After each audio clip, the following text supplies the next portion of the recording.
तो अपन golden rule के बारे में देख रहे थे। उसी बात को आगे बढ़ाते हुए अगला जो वाद है वो मध्य प्रदेश राज्य वर्सेस आज़ाद भारत फाइनेंस कंपनी, जो AIR 1967, सुप्रीम कोर्ट और पेज है 276, 276। इसमें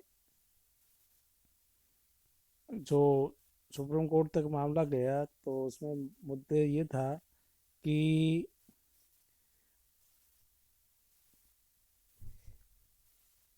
अफीम अधिनियम 1878 की धारा 11, जिस अधिनियम को अफीम मध्य भारत संशोधन अधिनियम 1955 के द्वारा उसको संशोधित कर दिया गया, उपांतरित कर दिया गया था, के अंतर्गत पारित किए जाने पर 1955 के अधिनियम में ये था कि जब्त कर लिया जाएगा।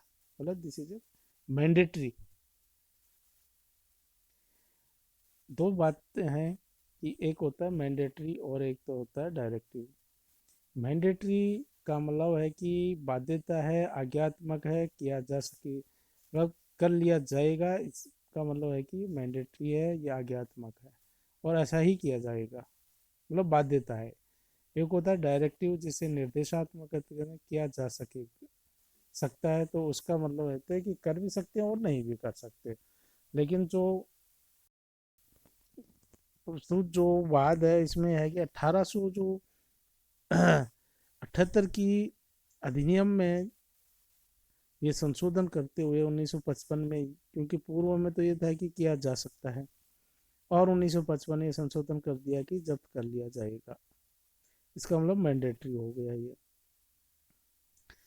अब यहाँ क्या था कि किसी ट्रक में अफीम ले जाई जा रही थी और जांच में उसको उसमें अफीम पाई गई और उसको ट्रक को जब्त कर लिया गया।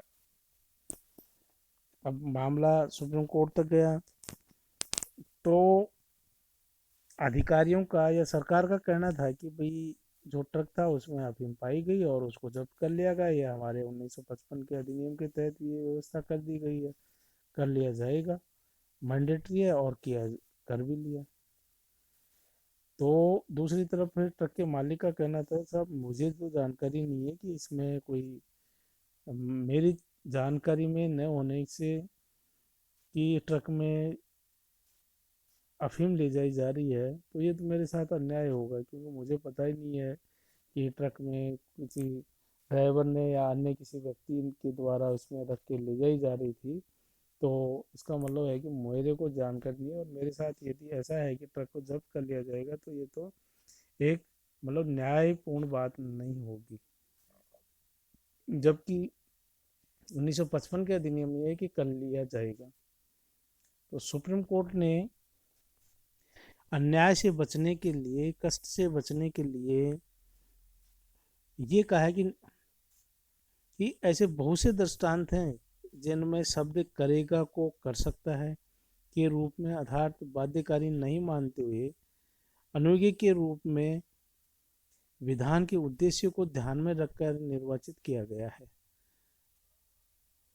और इसमें बाध्यकारी जब्ती निरर्थक और कष्टप्रद और अन्यायपूर्ण है, क्योंकि मालिक को पता ही नहीं है कि उस ट्रक में अफीम ले जाई जा रही थी। तो ये तो अन्यायपूर्ण बात है, क्योंकि यह साबित हो चुका है कि प्रत्यार्थी को इस बात का ज्ञान ही नहीं था कि उसके ट्रक में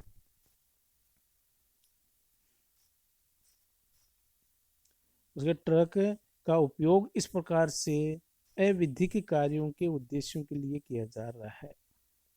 अतः सुप्रीम कोर्ट ने कहा कि भाई उसकी जानकारी में होता है, यदि उसकी अनुमति से ऐसा किया जाता तो ये तो उचित माना जा सकता था, लेकिन उसकी जानकारी में नहीं है, उसके बावजूद भी ये ट्रक को जब्त कर लिया जाएगा तो ये अन्याय होगा। तो न्यायालय ने यह कहा कि कष्टप्रद और अन्यायपूर्ण होगा, और इसको रोकने के लिए है कि उसके ट्रक, मतलब यहाँ किया जाएगा को किया जा सकेगा या किया जा सकता है पढ़ा जाना चाहिए। मतलब जो मैंडेटरी बात है, जो अज्ञातम बात है, उसको निर्देशात्मक या डायरेक्टिव माना जाना चाहिए, ऐसा सुप्रीम कोर्ट ने अभी निर्धारित किया है।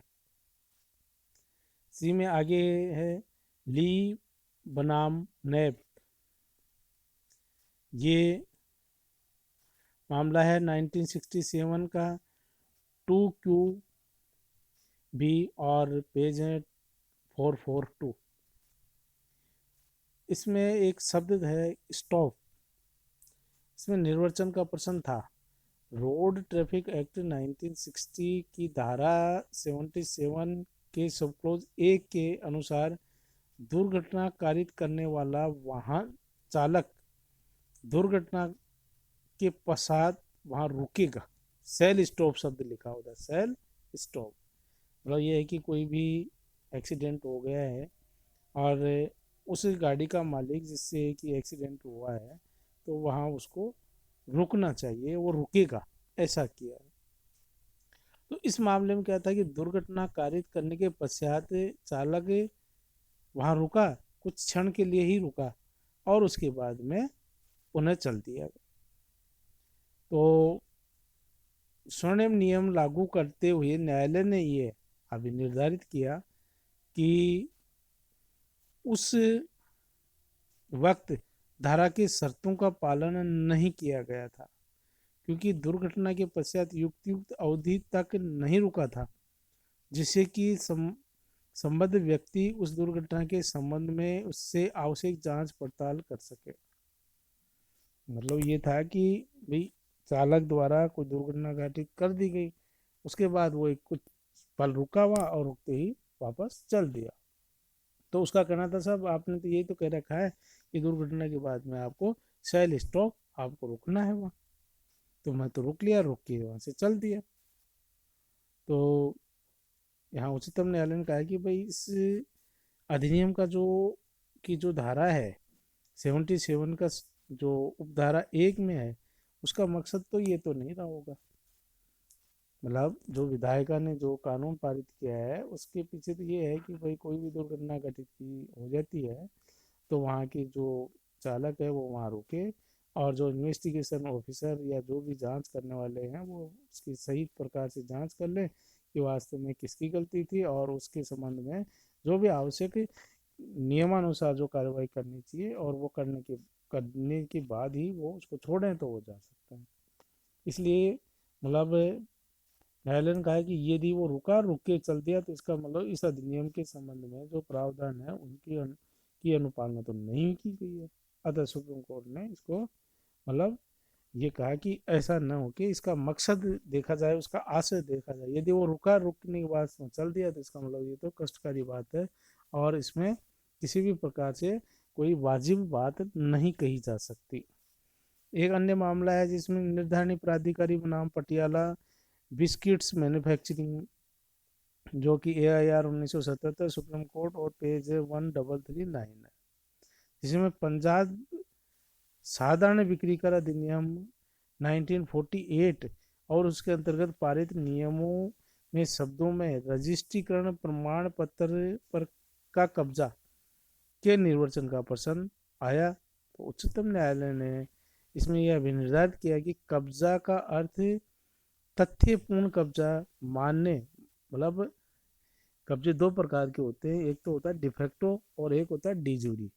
तो न्यायालय ने कहा कि डिफेक्टो या तथ्यपूर्ण कब्जा मानने से अनावश्यक और एवं परिहार कष्ट ही होगा। इतना ही पर्याप्त है कि व्यापारी ने सभी आवश्यक औपचारिकताएं पूर्ण करने के पश्चात अपना आवेदन रजिस्ट्रीकरण के लिए जमा किया। अतः व्यापारी प्रथम अवधि को पूर्ण करने के पश्चात एक घोषणा के साथ अपीलार्थी को अपना रजिस्ट्रेशन नंबर बाद में दे सकता है। तो ये न्यायालय ने अभी निर्धारित किया कि ऐसा किया जाना चाहिए कि कब्जा है वो यदि डिफेक्टो है या तथ्यपूर्ण कब्जा है तो ये बड़ी दिक्कत की स्थिति हो जाएगी। अतः इससे निवारण के लिए न्यायालय ने ये कहा कि औपचारिक पूर्ण करने के पश्चात अपना आवेदन रजिस्ट्रीकरण के लिए जमा किया। अतः व्यापारी प्रथम अवधि को पूर्ण करने के पश्चात एक घोषणा के साथ अपीलार्थी को अपना रजिस्ट्रीकरण नंबर बाद में दे सकता है, ऐसा इस मामले में अभी निर्धारित किया गया।